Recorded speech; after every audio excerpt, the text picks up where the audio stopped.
Welcome to Wellness Wednesday. I'm Harmony, and today I was asked to speak a little bit about Navasana, so the boat pose. This posture comes in the middle of primary series. So one thing that's really important for setting up your boat pose properly is to get up on the front edges of the sit bones. Now the sit bones are the two bony prominence that you feel firmly rooted on the floor. You want to try and bring your weight forward. So sometimes it helps to kind of pull the chest up so that you really feel that pressure on the front edges of the sit bones. Now you're not going to balance on the front edges of the sit bones. You are going to lean back a little. But it's this feeling of tipping the pelvis a little bit of that pulling up action that you need to maintain. Otherwise what happens is that when you lift the legs and you lean back, it collapses. And you can see how the lower back all of a sudden comes from this nice, strong, lifted position to this kind of collapsed action. The chest collapses, the shoulders collapse, and then we're doing our Navasana, like just trying to hang on to anything we can grab. The hip flexors are overacting, the psoas muscles being stressed, and that's not really that beneficial for our practice. So what I like to have students do is try and sit up as much as possible and then try to create that Uddiyana Bandha, so that hollowing in of the lower belly.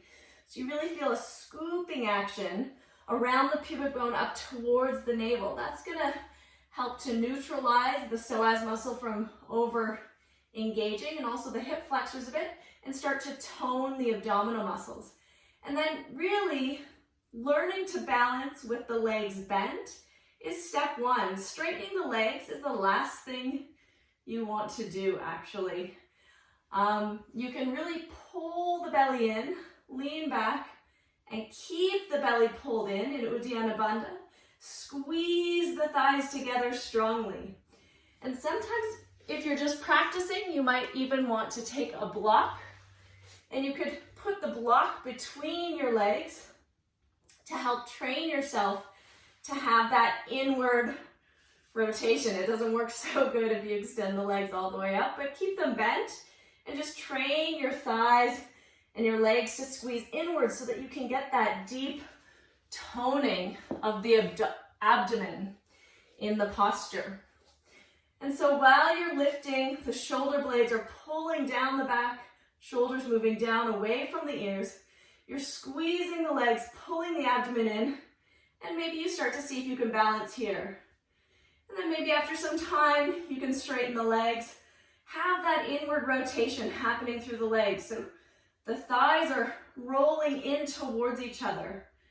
And then see if you can balance there. Toes are pointed, and you're gazing up at the toes and trying to keep this lifted feeling. You don't want to collapse. You want to try to keep lifting out of the low back so that you're strengthening the back muscles as well. And then you cross your legs, and if you can, you lift both your sit bones and your feet off the floor. Or if you're just beginning, just try to lift the sit bones up and leave the feet down. Either one of those transitions between the boat postures is fine.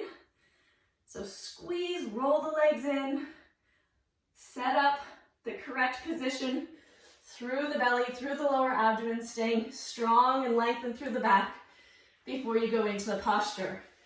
Now there's one other thing I want to touch upon. Sometimes depending on the shape of your pelvis and your tailbone, some tailbones poke out a little bit, and it can be quite painful, this posture. So this is an easy little thing. If you don't have a special cushion to sit on, you could take a cloth mat or a yoga mat and roll it up, and you're just rolling it up to make two sort of higher edges here, like a makeshift donut. So there's a space or a gap in between these two edges. I think you can see that. And then if you have one of those tricky tailbones where Navasana really hurts, you sit up on the edges of the mat that you've rolled, and your tailbone can drop down into the space between them.